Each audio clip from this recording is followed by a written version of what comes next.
So we'll just jump into the big one with Chris Paul. So obviously, it all went down.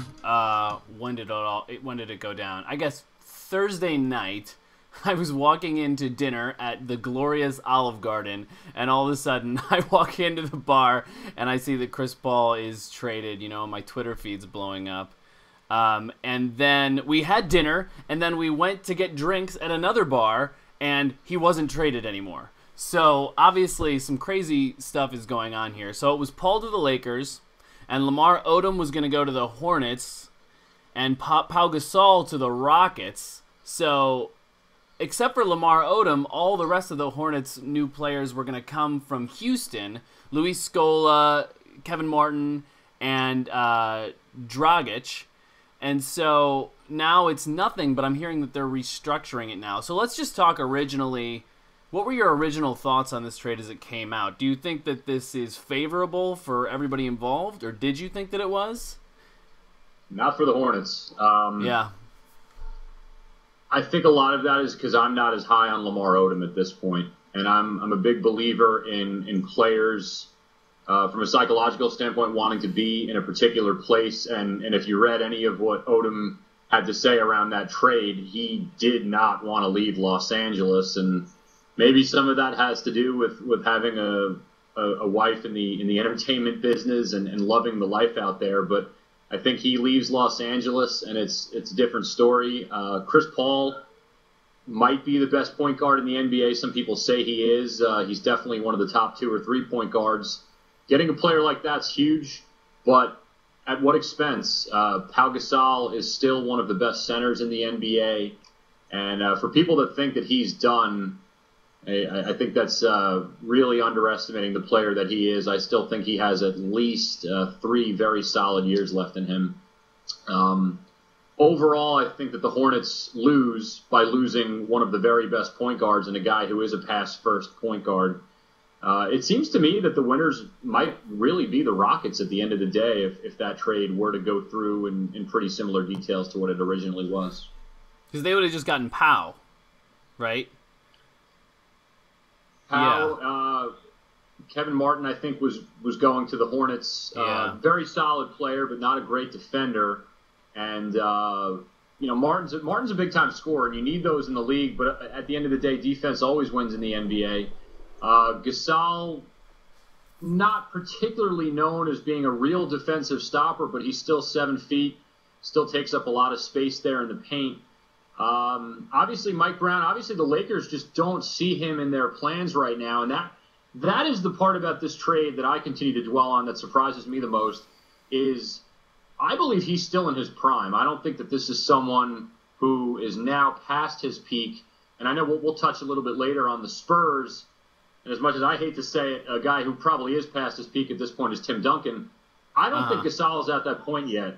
I think Gasol still has a solid couple years left.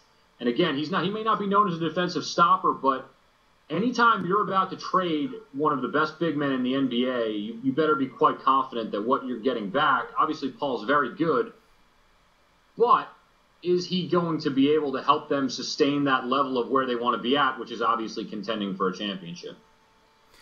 Yeah, I didn't think it was very equal either, and it just kind of seems desperate by the Hornets just to get rid of him because I don't think they get a lot out of it, and obviously this is why the NBA nixed it, one of the many reasons. I guess a lot of it was saying it's just making them an aging team, but as far as Pau Gasol goes, I think it's interesting that we've sort of moved this Chris Paul trade conversation to Pau Gasol because it brings up a whole other can of worms. I mean, you saw what happened last season, and particularly in the playoffs for Pau Gasol, is that you just basically saw his stock plummet. And I think that that's what this is a reaction to, right? I definitely think that there's a lot of validity in that. But again, I would... It appears that the Rockets are buying low on him if, in fact, his stock has plummeted in that regard. Now, let me put it in these terms, too. This means that you're all of a sudden putting a lot of faith in Andrew Bynum. Yeah. And that might be a good move. It could be a good move. If he stays but remember healthy. How the playoffs... If he's healthy, yeah. But remember how the playoffs ended last year for Andrew Bynum?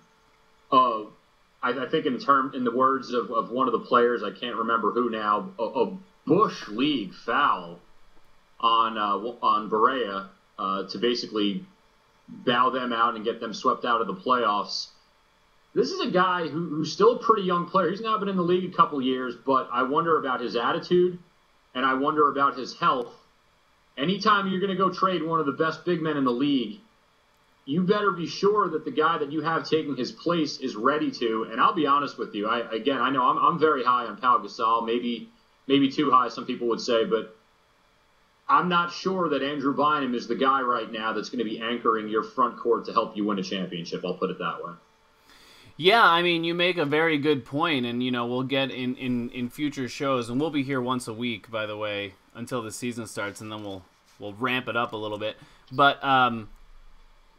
that's the kind of thing, that kind of behavior that we saw from Andrew Bynum. I mean, it's beyond inexcusable. It doesn't. That's not what I'm trying to get at, though. How inexcusable it is. It's more like a lot of times when you see guys doing stuff like that, it's not stuff that's fixable.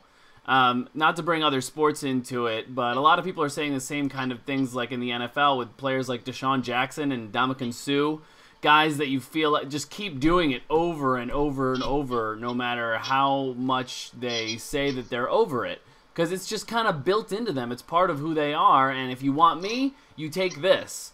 And I don't know if a lot of teams are willing to do that.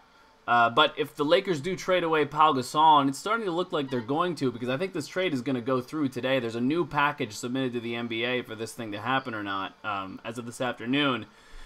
They're going to be putting all their eggs in the Andrew Bynum basket in their front court, unless they think they're going to get Howard. But I don't know where that money's going to come from. They got to be out of cap space. I need to look at it a little more closely, but I don't know how they're going to have the money to sign a Howard to make Howard, Kobe, and Paul on the same team. I just don't think that that's going to happen. I think they had to decide between Paul and Howard, and evidently they did.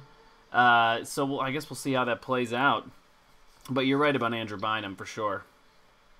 Lakers get the point guard that they covet, but again, to me the question is at what expense? And remember, Paul does have a bit of an injury history with his knee. Oh yeah. Many people feel.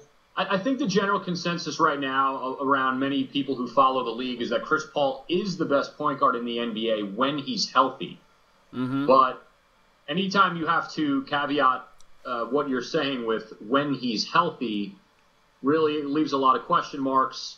Rajon Rondo, Derrick Rose is a guy, obviously Derrick Rose coming off an MVP season, but he's not as much of a natural point guard as someone like Chris Paul is. Right. I think Rose is somewhere in the middle between an Allen Iverson and a Chris Paul. He's not either one of those guys. He's more of a passer than Iverson. But, he's a guy that has his ball with the ball in his hand all the time. He's a big-time scorer, really, really great player who right now is obviously coming off the MVP, one of the best players in the league.